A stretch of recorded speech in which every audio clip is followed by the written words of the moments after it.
Venom 3. The Last Dance is the final chapter in the story of Eddie, Brock, and Venom, and this issue explores the limits of their relationship. In the sequel of Let There Be Carnage, the character of Eddie, portrayed by Tom Hardy, is dragged back into his universe from the Marvel Cinematic Universe. Even though they are in hiding, Eddie and Venom's life is not a piece of cake, as they are up against a powerful cosmic force, Null, the god of the symbiotes. Null, played by Andy Serkis, is an extremely threatening antagonist who has objectives that go beyond the confines of Eddie's universe. Serkis, famous for his motion capture roles in The Lord of the Rings and The Planet of the Apes, brings a sense of danger to Null while also developing his character. Null, the master of the dark side of the symbiote universe, is confined on Clintar, the home planet of the symbiotes, but he has plans for his escape. He wants to bring all symbiotes under his command and dominate them across the cosmos. At the center of his plan is an artifact which is called the Codex.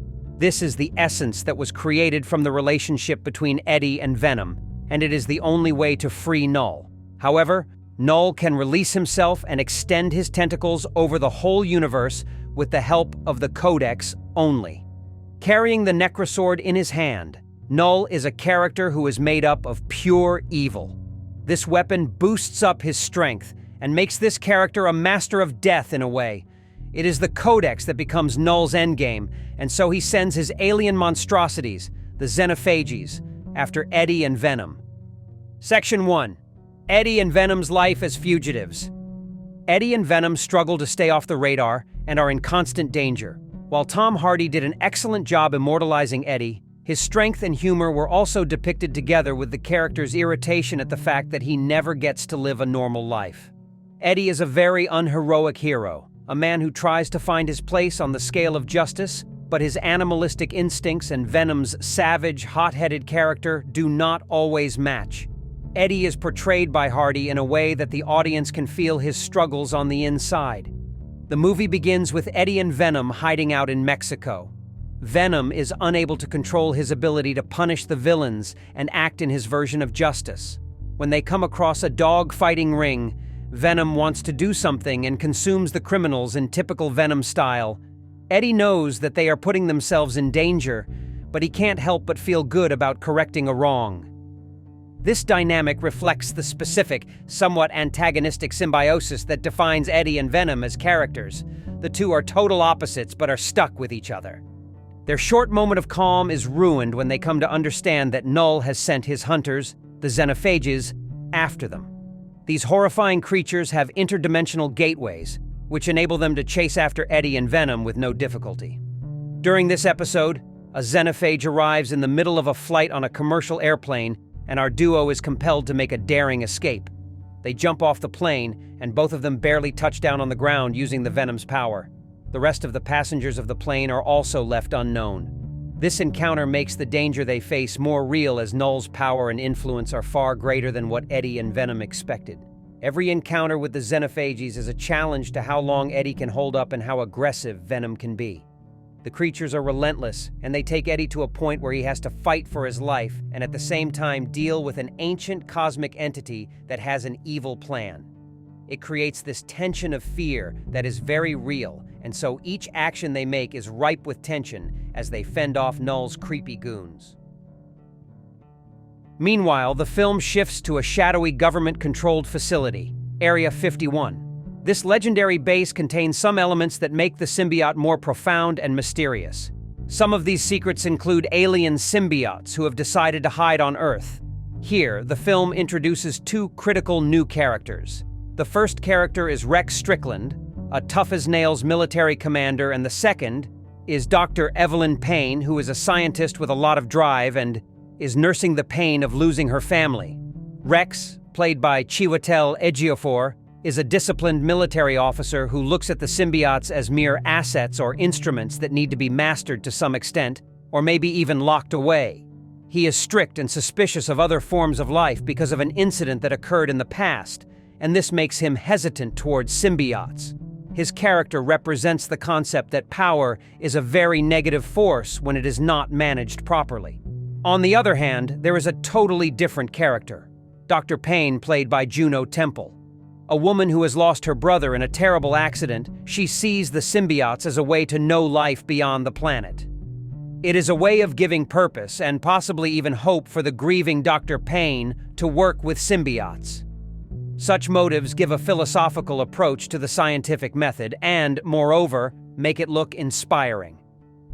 The government's involvement brings back another familiar face, Detective Patrick Mulligan, an actor who is played by Stephen Graham. In Let There Be Carnage, Mulligan was killed, but she revived and got a symbiote of her own.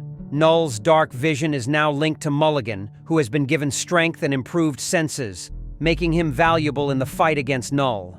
Mulligan's arc is one of inner turmoil as he fights to keep a part of himself from turning into a monster as the symbiote takes over his body.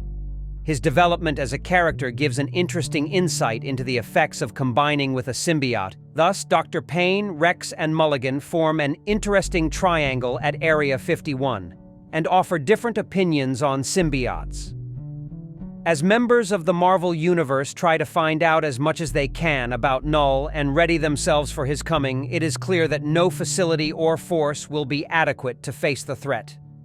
The final meeting of Eddie and Venom with Area 51 preparations the audience for a tense partnership, as both characters understand that they have to stop the antagonist. The action intensifies as Eddie and Venom travel across the United States fighting Null's xenophages in increasingly significant battles. These creatures are virtually invulnerable to all types of attacks. Thus, Eddie and Venom are compelled to employ all possible strategies and weapons. In one of the most forceful and brutal fights that takes place in the middle of a desert canyon, Eddie and Venom try to blind and deafen the xenophages with high-frequency sound.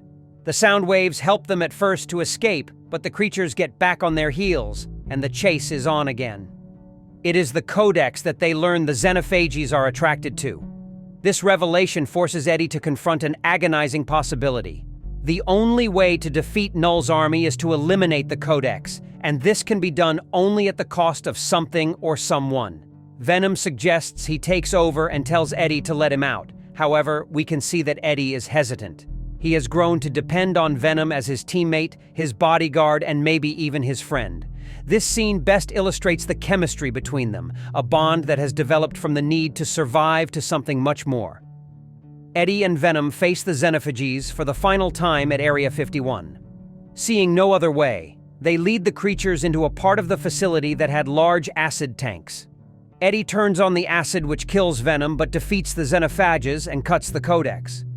The scene where Eddie watches Venom die, Hardy portrays the emotional pain of a man who lost his symbiotic partner in the most painful way, which is heartbreaking. After the entire fight, Eddie is left alone, and he is a broken man, but he has made his decision. The character realizes that they and Venom have been through a lot after their last conversation. This final scene can only show how strong their friendship was, a friendship that showed what it really means to be loyal, to trust, and to sacrifice for one another.